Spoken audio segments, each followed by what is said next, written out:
अब देखो ये वाला जो है ये भी 2016 में जोड़ा गया है, देखो ना अमेंडमेंट रूल है, देखो ना, नहीं दिखाई दिया इन लोग को, कहाँ दिखाई दिया? मतलब जब कंपनीज एक्ट 2013 आया था तो शुरू में नहीं था ये, देखो ना, added by companies incorporation third amendment rule 2016। तो इसका मतलब मैंने 14 से 16 तक जब पढ़ाया होगा तो ये नहीं पढ़ाया होगा, लेकिन 16 के बाद मुझे ये भी पढ़ाना पड़ रहा है। तो आप क्या करता है, ministry of corporate affairs rules बनाता जाता है, हमारे कोर्स में जुड़ता चला जाता है, कम कुछ नहीं होता है ना। अब ये दर्द बहुत कम लोग समझ पाएंगे, है कि नहीं? तुमको तो खैर समझ में आएगा ही। तो आइए शुरू करें। थोड़ा ना बॉक्स बनाया करो, बताओ तो किसको किस में कन्वर्ट कर रहे हैं? अनलिमिटेड कंपनी को लिमिटेड कंपनी में बदल रहे हैं, यही है ना। अब लिमिटेड बाय शेयर्स भी हो सकता है और लिमिटेड बाय गारंटी भी हो सकता है। इन टोटल शॉर्ट में बोलूं तो अनलिमिटेड इनटू लिमिटेड, लिख लो कहीं ब्रैकेट में, शॉर्ट में लिख लो unlimited into limited.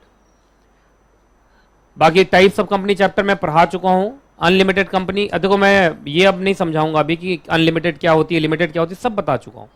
Types of company chapter का पहला ही क्लास में ये लिमिटेड अनलिमिटेड पर बड़ा लंबा भाषण हुआ था। तो मैं सीधा कन्वर्जन पे आता हूं, क्योंकि अगर मैं बार बार चीजों को रिपीट करूंगा तो कोर्स जल्दी से कंप्लीट ही नहीं होगा। ठीक है, तो जो बच्चे नए हैं वो टाइप्स ऑफ कंपनी चैप्टर जब पढ़ेंगे तो उनको समझ में आएगा। अभी उनको बस ये समझना हम किसको किस में बदल रहे हैं, अनलिमिटेड को लिमिटेड में बदलना है। तो जरा एक बार बोलो तो क्या करने जा रहे हैं हम? अनलिमिटेड को लिमिटेड, मतलब क्या शादी करवा रहे हैं दोनों का? कन्वर्ट कर रहे हैं, बोलो अनलिमिटेड को लिमिटेड में कन्वर्ट कर रहे हैं, यही पढ़ने जा रहे हैं ना हम। चलो ठीक है, शांति शांति शांति बनाए रखो। आइए सबसे पहले बताइए, क्या ये शुरू से होता था या बाद में आया है? 2016 से आया है, ठीक है। शांत रहिए, इधर देखिए इधर देखिए। सबसे पहले हमें प्रोसीजर लिखने से पहले लॉ लिखना चाहिए, तो लॉ ढूंढो। लॉ कहता है आपको एसआर पास करना पड़ेगा। दूसरी बात है आपको आरओसी से अप्रूवल लेना पड़ेगा, और आरओसी से अप्रूवल लेने के लिए कौन से फॉर्म में एप्लीकेशन लगाएंगे? INC 27। तो इधर देखो ऐसे लिख लो, मोटा मोटा लिखो ऐसे, SR प्लस ROC अप्रूवल, बस ये था लॉ। ये क्या है? लॉ। अब हम शुरू करें प्रोसीजर। तो यहां तक लॉ था, लिखो लॉ लिख लिया तुमने, इसे बॉक्स बना दिया अलग से इसको। ये पहला वाला क्या था? लॉ। और लॉ क्या बोलता है? बस SR प्लस ROC अप्रूवल। अब SR पास करना तो तुम लोग जानते हो, पहले बोर्ड मीटिंग होता है, याद होगा, फिर जनरल मीटिंग होता है, फिर SR पास होता है, फिर MGT 14 होता है। ये तो स्टैंडर्ड स्टेप्स हैं। हाँ, INC 27 में जो एप्लीकेशन लगाओगे ROC को, उसको लेके कुछ फॉर्मेलिटीज होंगी, वो हमें देखना पड़ेगा। तो चलिए शुरू करें। तो conversion of unlimited company into limited company requires special resolution plus ROC approval. ROC को एप्लीकेशन कौन से फॉर्म में लगाते हैं? INC 27, याद रहेगा। चलो अब शुरू करते हैं। चलिए, जिस दिन आपके यहां SR पास हुआ उससे 7 दिन के अंदर, टिक लगाते चलना, जिस दिन आपके यहां SR पास हुआ उससे 7 दिन के अंदर आपको करना क्या है? एक नोटिस छपवाना है। कौन से फॉर्मेट पे? INC 27A, ठीक है। ये फॉर्मेट है फॉर एडवर्टीजमेंट, ठीक है जी। फॉर्मेट ऑफ नोटिस, ये पब्लिश होगा, कहां कहां पब्लिश होगा? टिक लगाते जाओ। नंबर 1, 2 न्यूज़पेपर, एक इंग्लिश और एक वर्नाकुलर, जानते हो तुम लोग, एक इंग्लिश होता है और एक वर्नाकुलर। 1111, जैसे मैं लिख रहा हूं लिखो भाई, तुम्हारे फायदे के लिए लिखता हूं कि एग्जाम टाइम में मोटे मोटे तौर पे देख के तुम रिवाइज कर लो।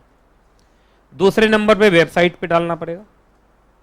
तो बोलो कहां कहां? 2 न्यूज़पेपर में छपवाओ, फिर वेबसाइट पे डालो। और सुनिए उसमें आप क्या लिखेंगे कि भाइयों और उनकी बहनों, हम हैं अनलिमिटेड कंपनी पर बनने जा रहे हैं लिमिटेड। अगर आप में से किसी भी भाइयों और बंधुओं को हमारे कन्वर्जन से कोई परेशानी है तो आप अपना ऑब्जेक्शन ROC ऑफिस में जाके करें। और ROC ऑफिस में कितने दिन में करेंगे? 21 डेज के अंदर। बात समझ में आ गया? कोई दिक्कत? तो ये था किसके लिए? पब्लिक के लिए। पब्लिक को न्यूज़पेपर के थ्रू हम, है ना, मिलते हैं और वेबसाइट के थ्रू मिलते हैं। अच्छा एक बात बताओ, तुमसे क्वेश्चन यहां तक क्लियर है? तुम लोग को दिक्कत तो नहीं है? चलिए एक क्वेश्चन पूछता हूं, कोई अनलिमिटेड कंपनी अगर लिमिटेड बन जाए तो सबसे ज्यादा दुख किसको होगा? थोड़ा कंपनी सेक्रेटरी की तरह सोचना स्टार्ट करो। अगर कोई कंपनी अनलिमिटेड थी, अनलिमिटेड मतलब शेयर होल्डर्स की लायबिलिटी अनलिमिटेड, तो अब वो लिमिटेड बनने जा रही है, तो इसका मतलब शेयर होल्डर्स की लायबिलिटी अब कम हो जाएगी। तो नुकसान किसको होगा? क्रेडिटर्स को नुकसान होगा, क्योंकि बेचारा जो क्रेडिटर्स है, डिबेंचर होल्डर्स है, ये पहले अनलिमिटेड लायबिलिटी के नाम पर सीधा शेयर होल्डर को पकड़ लेता था, कहता तेरा घर बेच के पैसा निकालूंगा। लेकिन क्या अब वो कर पाएगा ऐसा? अब तो शेयर होल्डर्स की लिमिटेड लायबिलिटी हो जाएगी। शेयर होल्डर क्या बोलेगा, जितने तक का हमने शेयर लिया वहीं तक के लिए हम लाइबल हैं। तो दिक्कत किसको होने वाला है? तो क्रेडिटर से नॉर्मली पूछोगे, न्यूज़पेपर वेबसाइट के थ्रू, या इंडिविजुअली पूछोगे? तो सुनिए, जो तुम्हारा कौन है, क्रेडिटर्स एंड डिबेंचर होल्डर्स, उनके घर पे भेजा जाएगा नोटिस। कैसे? पोस्ट से, स्पीड पोस्ट से, कोरियर से। आपको मतलब उसे घर पे भेजना पड़ेगा, मतलब ये न्यूज़पेपर के थ्रू नहीं रहेंगे। न्यूज़पेपर और वेबसाइट के थ्रू किससे मिलते हो? पब्लिक से। आप इस बार डिबेंचर होल्डर और क्रेडिटर से डायरेक्टली उसके घर पे नोटिस भेजोगे कि भाई हम ऐसे ऐसे अब हम करने वाले हैं, अनलिमिटेड से लिमिटेड बनने वाले हैं, अगर आपको कोई दुख है तो आरओसी ऑफिस में 21 डेज के अंदर जाके आप ऑब्जेक्शन कीजिए। बात समझ में आ गया? तो बताओ पब्लिक से कैसे, पब्लिक को नोटिस कैसे पहुंचाओगे? Newspaper plus website. और क्रेडिटर्स और डिबेंचर होल्डर्स को कैसे पहुंचाओगे? आप उनके घर पे नोटिस भेजेंगे थ्रू पोस्ट, स्पीड पोस्ट या कोरियर। याद रहेगा? आइए अब सुनो, अब कंपनी को क्या करना है, एसआर पास करने के कितने दिन के अंदर? 45 डेज। क्योंकि तुमको याद होगा एसआर पास होने के बाद नोटिस पहले छपा है, नोटिस छपने के बाद भी 21 दिन उन लोगों को मिला है, तो इस सब में टाइम लगा होगा।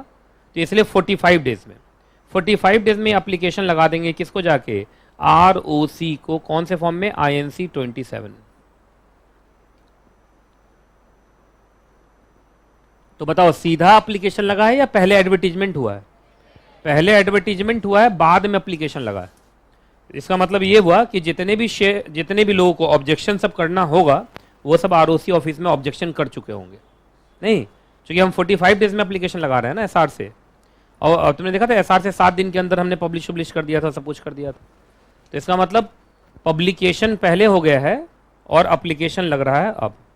अच्छा, इस INC 27 के साथ अटैचमेंट क्या क्या जाएगा?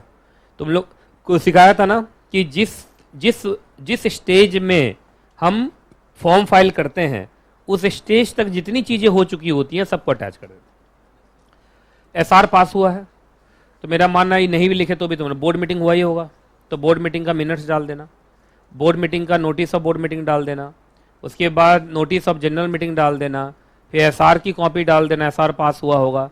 न्यूज़पेपर में पब्लिश कराए हो उसका कटिंग डाल देना, वेबसाइट पे डाले उसका स्क्रीनशॉट डाल देना। नहीं समझे? ये ना। और शेयर होल्डर्स और क्रेडिटर्स और डिबेंचर होल्डर्स से कि घर पे भेजे थे नोटिस, उस नोटिस की कॉपी डाल देना। कोई अगर ऑब्जेक्शन किया होगा तो उसकी भी कॉपी डाल देना। ये अपने मन से तुम्हें एग्जाम में बनाना पड़ेगा, क्योंकि तुम कितना याद करोगे। समझ रहे हो? तो चलिए शुरू करें फिर। बताओ तो आरओसी को जब INC 27 भेजेंगे तो उसमें क्या क्या अटैच होगा? एक तो notice of general meeting along with explanatory statement, क्योंकि ये स्पेशल बिजनेस है। तुम्हारे यहाँ एसआर पास हुआ है ना, एसआर की कॉपी दे दो। न्यूज़पेपर में पब्लिश कराए थे? अरे बोलो यार। फिर यस सर शुरू हो गए तुम लोग। हाँ, ऐसे न्यूज़पेपर में हमने पब्लिश कराया था, ऐसे बोला करो, ठीक है? हाँ, 2 न्यूज़पेपर में कराया था, ऐसे ऐसे बोलते हैं। आइए चलो अब सुनो, तुम पहले थे अनलिमिटेड कंपनी, तो मेमोरेंडम के लायबिलिटी क्लॉज में अनलिमिटेड वर्ड आ रहा होगा, लेकिन अब लिमिटेड बनोगे तो मेमोरेंडम ऑल्टर होगा, आर्टिकल भी ऑल्टर होगा, तो altered MOA and altered AOA। और आराम से, और ये जो ऑल्टर्ड MOA है ना, उसको सर्टिफाई करेगा या तो डायरेक्टर या कंपनी सेक्रेटरी, मतलब उसमें साइन होगा, है ना। डायरेक्टर तो डायरेक्टर, नहीं तो कंपनी सेक्रेटरी। अब ना 1 लाख तो डिक्लेरेशन आएगा। लो टिक लगाते जाओ। एक डिक्लेरेशन चाहिए कंपनी के 2 डायरेक्टर्स की तरफ से, अगर MD है तो MD तो जरूर साइन करेगा। किस बात का? कि सर हम कन्वर्ट तो हो रहे हैं, पर कन्वर्जन से कंपनी के एसेट लायबिलिटीज इन सब पे कोई भी असर आएगा नहीं। आप चिंता मत कीजिए, क्रेडिटर्स और डिबेंचर होल्डर्स का कुछ भी बुरा होगा नहीं, ठीक है? क्योंकि सबसे ज्यादा दिक्कत तो क्रेडिटर्स का ही है। चलिए अगला F पॉइंट में अब तुमको देना पड़ेगा complete list of creditors and debenture holder जिनके घर पे तुम क्या भेजे थे? इंडिविजुअल नोटिस, नॉर्मल नोटिस नहीं, इंडिविजुअल। भेजे थे ना अभी कुछ देर पहले कुरियर से। आगे बढ़े, क्या पता आरओसी उनको फोन करके पूछे कि तुमको सच में तो कोई दिक्कत नहीं है। अगला फिर से एक डिक्लेरेशन है जिसमें कम से कम 2 डायरेक्टर साइन करेंगे। एमडी है तो एमडी जरूर साइन करेगा। इस बात में डिक्लेरेशन ये होगा डायरेक्टर्स की तरफ से, सर हमने कंपनी की पूरी इंक्वायरी कर ली है, लिस्ट ऑफ क्रेडिटर्स जो आपको दिया गया है एकदम सही है, लिस्ट ऑफ क्रेडिटर्स के सामने जितना जितना डेट अमाउंट लिखा हुआ है कि हमने इनसे इतना लोन लिया है वो एकदम सही है, जितना बताया गया है सर उतना ही हमारे ऊपर लाइबिलिटी है और अदर कोई लाइबिलिटी हमारे ऊपर नहीं। तो जो लिस्ट हमने आपको दिया है that is our full and final liabilities, यही हमारे क्रेडिटर्स हैं, डिबेंचर होल्डर्स हैं, इतना इतना लोन हमने इनसे लिया है, इसके अलावा कुछ भी हमारा छिपा हुआ नहीं है। इस बात का भी एक डिक्लेरेशन होगा। फिर से एक डिक्लेरेशन ऑफ सॉल्वेंसी भी दो। आपको याद होगा डिक्लेरेशन ऑफ सॉल्वेंसी बायबैक में भी पढ़े थे हम लोग, वही है। कम से कम 2 डायरेक्टर साइन करेंगे। एमडी है तो एमडी जरूर साइन करेगा कि सर हमने फुल इंक्वायरी कर ली है और हम अपने औकात का इंक्वायरी करके आपको ये डिक्लेयर करते हैं कि अगले 1 साल तक तो अब हम क्या नहीं होने वाले हैं, इंसॉल्वेंट नहीं होने वाले हैं, इतना पैसा तो हमारे पास है। सेम बायबैक में भी था। उसके बाद कंपनी को एक सर्टिफिकेट लेना पड़ेगा ऑडिटर से कि कंपनी सॉल्वेंट है, कंपनी गोइंग कंसर्न में है। ये इस 2 बात का सर्टिफिकेट कौन देगा, स्टैच्यूटरी ऑडिटर, ठीक है। क्योंकि तुम झूठ भी तो बोल सकते हो, हालत रहेगा इंसॉल्वेंसी का, बोल दो हम सॉल्वेंट है, तो इसलिए एक चार्टर्ड अकाउंटेंट से सर्टिफिकेट लेना पड़ेगा।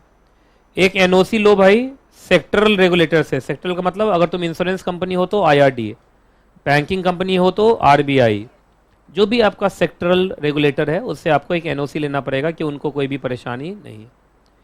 एक एनओसी लेना पड़ेगा आपको अपने सिक्योर्ड क्रेडिटर से, अगर आपकी कंपनी में सिक्योर्ड क्रेडिटर है तो। ये सारी चीजें अटैच करोगे। एक और भी डिक्लेरेशन, अभी मन नहीं भरा है इसका, एक और भी डिक्लेरेशन है जिसमें कितने लोग साइन करेंगे, 2 डायरेक्टर। एमडी है तो एमडी जरूर साइन करेगा कि कंपनी के खिलाफ कोई भी कंप्लेंट पेंडिंग नहीं है, कोई इंक्वायरी इंस्पेक्शन इन्वेस्टिगेशन पेंडिंग नहीं है, ना कंपनी के खिलाफ, ना डायरेक्टर के खिलाफ, ना ऑफिसर के खिलाफ। इस बात का भी एक डिक्लेरेशन कौन देगा, डायरेक्टर्स। अगर एमडी है तो एमडी जरूर साइन करेगा। अगला, अब रुक जाओ, यहां पर तुमने लगा दिया ना, एप्लीकेशन लगा दिया INC 27। अटैचमेंट कितने हैं गिनो तो, पीछे के अटैचमेंट थे और ये भी एक अटैचमेंट था। कितने अटैचमेंट है, नंबर 4 को भी तो जोड़ोगे, है ना। तो तुमने INC 27 प्लस 12 अटैचमेंट, ठीक है, यही था ना। ये 12 अटैचमेंट करके तुमने आरओसी को दे दिया। अब आरओसी के गेंद मतलब पाले में गेंद है कि उसको क्या करना है ना। इफ द आरओसी सेटिस्फाइड कि सब कुछ सही है तो वो आपको क्या कर देगा, अप्रूवल दे देगा, है ना। लेकिन अगर if he is not satisfied तो हो सकता है कि वो आपको अप्रूवल ना दे, है कि नहीं। तो वो देखेगा कि अप्रूवल देना है कि नहीं देना। अगर उसने अप्रूवल दे दिया तो आपको फिर नया सर्टिफिकेट ऑफ इनकॉर्पोरेशन मिलेगा, और इस बार वो जो सर्टिफिकेट ऑफ इनकॉर्पोरेशन INC 11 होगा, 11A, वो तो होना ही था क्योंकि रूल ही अमेंडेड है। नहीं तो जब कंपनी इनकॉर्पोरेट होती है तो 11 मिलता है, लेकिन जब कंपनी कन्वर्ट होती है ये अनलिमिटेड टू लिमिटेड तो सर्टिफिकेट ऑफ इनकॉर्पोरेशन क्या होता है बताओ, 11A। भूल गए,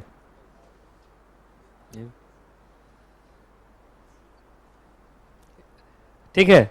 सुनो, यहां तक हो गया कन्वर्जन खत्म, कन्वर्जन खत्म।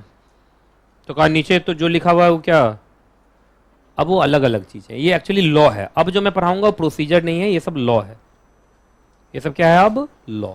ये अलग से भी क्वेश्चन आ सकता है, अब जो मैं पढ़ाऊंगा अलग से भी क्वेश्चन आ सकता है। क्लियर है जी। तो बस प्रोसीजर खत्म, unlimited is converted into limited. अच्छा ही था, INC 27 प्लस 12 अटैचमेंट, इतना ही तो याद करना था। देखो ना, SR प्लस INC 27, मैं शॉर्ट में ले जाऊं तुम्हें, आ जाओ, रुको इधर रुको।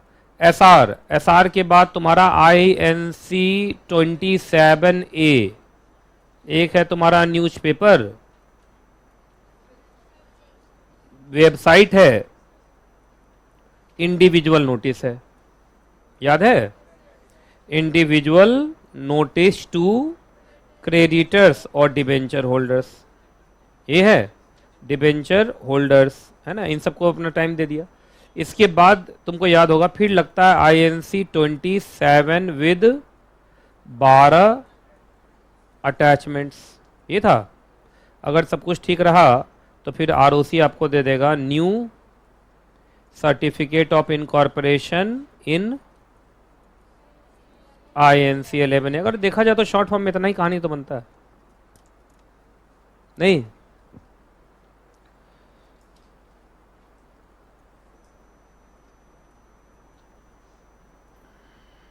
Publish notice in INC 27। ये लिखना है कि मैंने ऐसे ही लिख दिया था? ये तो इतना शॉर्ट में एग्जाम में लिखोगे ना तो 1 मार्क्स मिलेगा, बस 1 मिलेगा ना।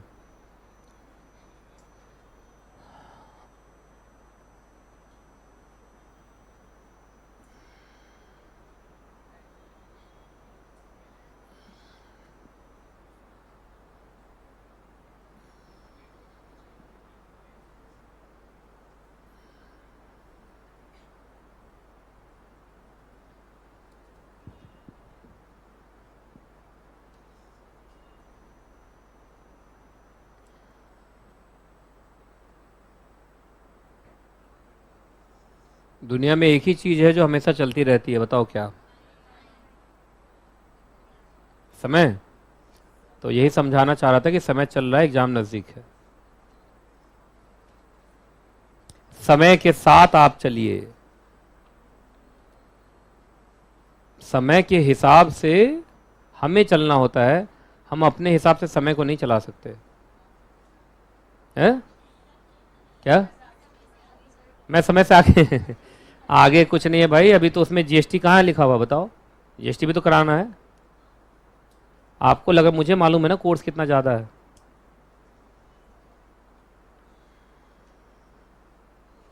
देख लिया, हटा रहा हूँ।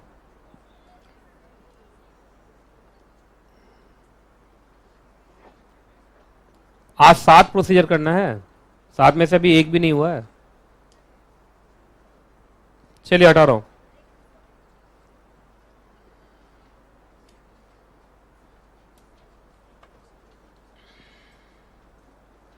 COI का मतलब कोई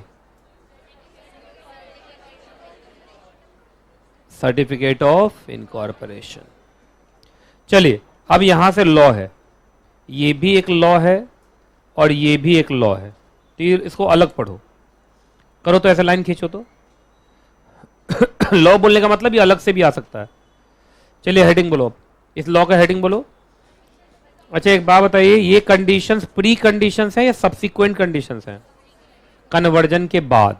तो याद रखिएगा, जहां आपका कन्वर्जन हो गया, कन्वर्जन के बाद अब 1 साल तक आप अपना नाम नहीं चेंज कर पाएंगे। कन्वर्जन के अगले 1 साल तक कंपनी अपना नाम चेंज नहीं कर पाएगी, और आप डिविडेंड डिस्ट्रीब्यूट नहीं कर पाएंगे तब तक जब तक कि आपने अपने पूरे डेट्स को सेटिस्फाई ना कर दिया हो। क्योंकि सबसे बड़ा दिक्कत तो डेट्स का ही था ना, अनलिमिटेड से लिमिटेड बनने में। तो बोला कि भाई अभी थोड़ा सा ना डिविडेंड डिस्ट्रीब्यूशन को सस्पेंड करो, पहले लाइबिलिटी खत्म करो। क्या खत्म करो? लाइबिलिटी। अच्छा सारे डेट सेटिस्फाई हो जाएंगे तब आप डिविडेंड डिस्ट्रीब्यूट कर लो, कोई दिक्कत नहीं। ये समझ में आ गया? तो ये 2 कंडीशन है सब्सिक्वेंट टू कन्वर्जन, याद रहेगा। आगे बढ़े, चलो अब ये नेगेटिव लिस्ट है, लिखो तो यहां नेगेटिव लिस्ट। ये डूज है या डोंट है? डोंट। डोंट का मतलब पढ़ो तो, हेडिंग पढ़ो तो, shall not be eligible for conversion. याद रखिएगा, ऐसी अनलिमिटेड कंपनी को कन्वर्जन होने हम नहीं देंगे। पहला, उसका नेटवर्थ नेगेटिव है, मतलब माइनस में है नेटवर्थ, तो इसका मतलब तो लाइबिलिटी फुल है। अब इतना लाइबिलिटी है, तुम अनलिमिटेड से लिमिटेड बनोगे तो क्रेडिटर्स का क्या हाल होगा, है कि नहीं? ऐसे ये तो बड़ा चालाकी वाला काम होगा कि पहले ना कंपनी में लाइबिलिटी कर दो पूरा, अब बाद में बन जाओ अनलिमिटेड से लिमिटेड। ऐसे थोड़ी होता है यार। तो अगर आपका नेटवर्थ नेगेटिव है तो इसका मतलब अब आपके पास एसेट्स नहीं है, आप एकदम लाइबिलिटी वाले हो। तो अब जो सोचोगे लाइबिलिटी कम कर लो अपना, तो सो होने वाला नहीं है। आगे बी, मालूम चला स्ट्राइकिंग ऑफ चल रहा है तुम्हारा, बताओ मर रहे हो, एक पैर तुम्हारा केले के छिलके पर है, एक पैर कब्र में घुस गया है, हैं? आज शादी करने का सोच रहे हो, बताओ ठीक है क्या? तो हम तो डूबेंगे सनम, तुम्हें भी ले डूबेंगे वाला बात हो जाए। तो आइए, स्ट्राइकिंग ऑफ समझते हो ना, मरने की नौबत में ही है ना। तीसरा सी पॉइंट देखिए, एनुअल रिटर्न, फाइनेंशियल स्टेटमेंट है ना, तुम ये फाइल नहीं कर रहे हो। इसका सीधा समझ, ये अच्छी बात नहीं। देखना बहुत सारे सेक्शन में ऐसा आता लिखा हुआ कि अगर आप annual return financial statement file नहीं करोगे तो यू विल बी डिस्क्वालीफाइड। आपको याद है equity share with differential voting right में था शायद ये। वाइंडिंग अप का पिटिशन लग गया, बताइए, मौत का कार्ड भेजा जा रहा है और यहां पर ये शादी का सोच रहा है। पिटिशन फॉर वाइंडिंग अप का मतलब क्या है? मौत का कार्ड ही तो है ये, मौत का इनविटेशन कार्ड। वाइंडिंग अप के बाद क्या होता है? कंपनी का डिसोल्यूशन ही तो होता है। आइए, अपने डायरेक्टर से जो उनका कॉल इन अरियर है, पिछले 6 महीने से तो तुम ले नहीं पाए हो और बात करते हो। जरा पढ़ के देखो तो ये लिखा हुआ है। बताइए, तुम्हारा डायरेक्टर तुम्हारे कंपनी में एक तरीके से मालिक जैसा है और वो उसका कॉल इन एरियर है। कॉल इन एरियर समझते हो? शेयर्स लिया है पर उस पर कॉल मनी पे नहीं किया और 6 महीने निकल गए, तुम अपने डायरेक्टर से पैसा रिकवर नहीं कर पाए हो, दुनिया से क्या रिकवर कर पाओगे? तो ये नहीं होने दिया जाएगा। अगला देखो, तुम्हारे साथ कितनी अच्छी इंक्वायरी चल रहा है, इंस्पेक्शन चल रहा है, इन्वेस्टिगेशन चल रहा है, वाह। अगर आपके ऊपर ये सब चीजें चल रही हैं तो आपको कन्वर्ट होने दिया नहीं जाएगा, याद रहेगा। चलिए, बाकी मैंने बता दिया था, जब भी आप आरओसी को INC 27 लगाते हैं, कितने दिन में आरओसी फैसला ले लेता है? 30 डेज के अंदर उसको फैसला ले लेना होता है। ठीक है, कोई दिक्कत? चलो, एक तो हो गया, 7 में से एक गया, बचा 6।